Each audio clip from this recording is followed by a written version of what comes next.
If I were to buy every book that I wanted to read, it would be too much. Hello and welcome back to my cozy little corner of the internet. I am not technically in the book nook today. This is like book nook adjacent. There's a bookish picture over there, if that counts. That counts, right? To say that I love libraries would be an understatement. I'm obsessed with libraries. I have been since I was a little girl. We couldn't really afford to buy a lot of books when I was younger. Very early on, my mom got me a library card. We spent a lot of summers doing summer library reading programs, and I have continued to check out library books into my adult years. One of the reasons I love libraries so much is that you can sample pretty much any book you want or any book the library has without committing to it. Try a new author or try a new genre, and you don't have to feel kind of bad if you don't finish the book or if you don't end up liking it. You didn't have to waste your money. I am lucky enough to live in a county that has an excellent library service, excellent librarians, excellent resources, and I just can't help myself. Every time I see a new and interesting book pop up in my radar, I go and see if it's at my library and I put it on hold. I especially love to do this with new releases or debut authors. I love to use the library to find new favorites. I have a lot of books on hold right now. I think I have 9 or 10. They're probably all gonna come in at the same time. They like to do that. And I thought I would go through the entire list of books that I currently have on hold at my library, show you what I am looking forward to reading this summer. Love in the Time of Serial Killers by Alicia Thompson. This is coming out in August. And it sounds like a blend of romance and mystery. I'm hoping that it will have some humor in it as well. It is about a woman who is trying to write her thesis to get her PhD. She's having a little bit of trouble. She's feeling a little stuck. She's obsessed with true crime, and I think that's what she's writing her dissertation on. Before she gets a chance to finish the dissertation, she is called home because her father dies. And a lot of stuff is going on in her personal life, so she returns to her father's home, to the house where she grew up. When she gets there, she's also pretty convinced that her neighbor is a serial killer, but maybe he's not. Maybe he's just genuinely a nice guy that she's destined to fall in love with. I don't know if this is gonna be a mystery or a crime novel or a romance, but I want to read it and find out. Notes on Your Sudden Disappearance by ALISON.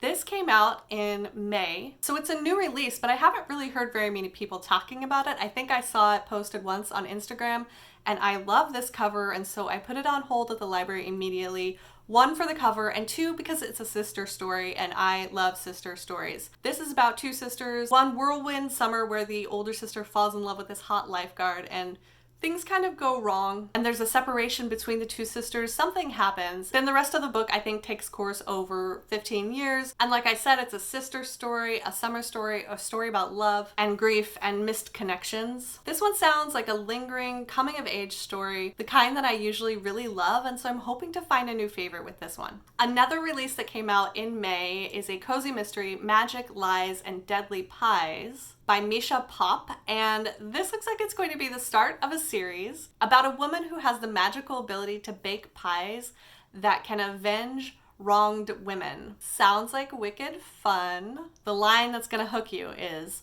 "The first time Daisy Ellery killed a man with a pie, it was an accident." Apparently, someone figures out what she's up to and they start blackmailing her. There's going to be a pie contest, but also she might get murdered. And is anybody else getting like Pushing Daisy vibes? Please be like Pushing Daisies. Here is one that is getting a little bit of buzz and sounds so weird, and I cannot wait to read it. Patricia Wants to Cuddle by Samantha Allen. Lesbian Sasquatch, Say No More. This involves a reality competition show, a reality dating show set on a mysterious island in the Pacific Northwest, and you have women competing for this sleazy, aloof bachelor, and these women are prepared for drama and sleep deprivation and just a week of trying to convince this sleazy man to fall in love with them. What they aren't prepared for is a temperamental, lonely, misunderstood local who is living in these dark woods on this island and watching this whole reality show go down, hoping to find a connection of her own. This one came out on June 28th, and I cannot wait for it to come in at the library. I keep checking my library holds.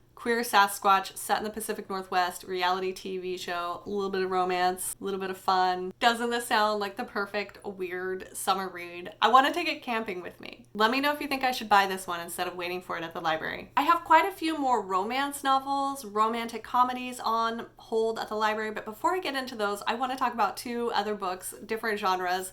One is a mystery. This is The Verifiers by Jane Peck. This one actually came out earlier this year in February, but I didn't get around to putting it on hold until like March or April, and there was already a very long hold wait for this book. This one is set in New York. It's an amateur sleuth, amateur detective story with a queer Chinese American as a protagonist. And the main protagonist is not interested in living up to her family's expectations of the model minority. She's recruited by an online dating detective agency. When I read the description of this book, I actually get a little lost. I don't really understand what the whole premise is. There's technology and like family elements and a mystery of some kind. Either someone goes missing or maybe she does background checks and runs into trouble. I'm not entirely sure, but I've heard good things about this book. And I love the mystery genre. If you've been watching my channel for any length of time, you know that is my favorite genre. And so I am always looking for more diverse characters and stories that break the norm and kind of come out of that typical box of what we expect to see with mysteries, with amateur detectives. And so this one sounds like it might be doing a lot of interesting things, and I'm looking forward to reading it. I have one nonfiction book on hold at the library currently. That book is Riverman, An American Odyssey by Ben McGrath. This came out in April. It's a story of a man, like an American folk hero, who is kind of reclusive and spends most of his time canoeing the American waterways, the rivers, the lakes, the bays, living out in the wild, living out in nature, going through the small towns, in his canoe. The author, Ben McGrath, met this man and wrote an article about him. And a few months later, the man went missing. They found his canoe, but they never found his body. And I think this story unfolds that man's life, the impact he had on the communities that he went through, and also kind of draws a portrait of America as it is today and the way that the waterways influence our towns and our lives. I really love stories that take place outdoors with any kind of wilderness, especially like canoeing stuff, so this one sounds pretty interesting to me. And now for the romantic comedies. The first one is How to Fake It in Hollywood by Ava Wilder. This came out in June. It's a new release rom-com starring a talented Hollywood starlet trying to keep her career afloat and a reclusive bad boy A-lister who is looking to clean up his reputation. They hatch a fake dating PR stunt, hoping that their like gossip-inducing affair will be just the thing they need to push them both back into the spotlight. But clearly these two have never read a rom-com or watched a rom-com in their entire life. Clearly they don't know where fake dating tropes always lead. If they're not careful, they're definitely gonna fall in love. Then we've got The Dead Romantics by Ashley Poston, and this one might be a little bit more on the serious side.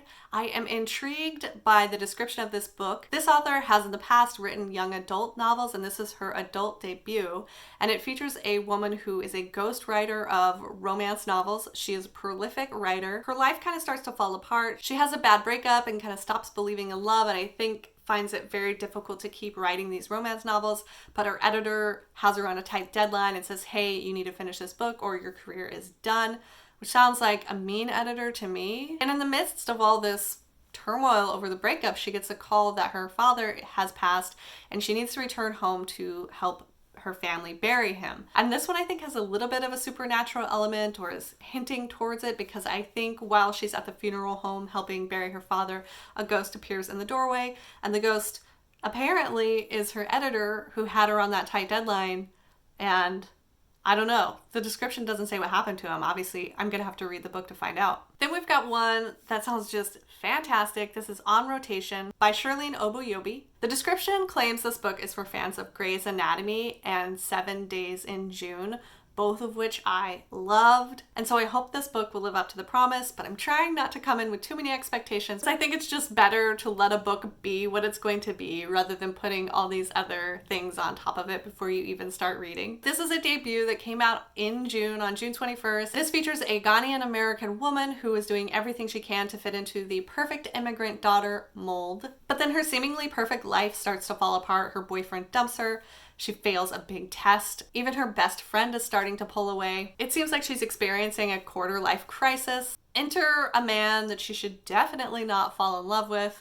and you know where this is headed. The last book that I currently have on hold at my library is Something Wilder by Christina Lauren. This one came out in May 17th, and I know Christina Lauren's books are quite popular in the romance genre. I know a lot of people really enjoy them. I have yet to read a book by them. This is a writing duo. Two women writing these books together. Something about this book's premise seems more interesting to me than the past premises of their other books, and so I put this one on hold. I think this is an excellent example of why I love libraries, because I'm not 100% committed to buying a book by this author yet, but I do want to try reading something from them. And this one seems like a fun premise, one that I think I might really enjoy. Something Wilder sounds like it's going to be a second chance romance set in the Red Rocks of Utah.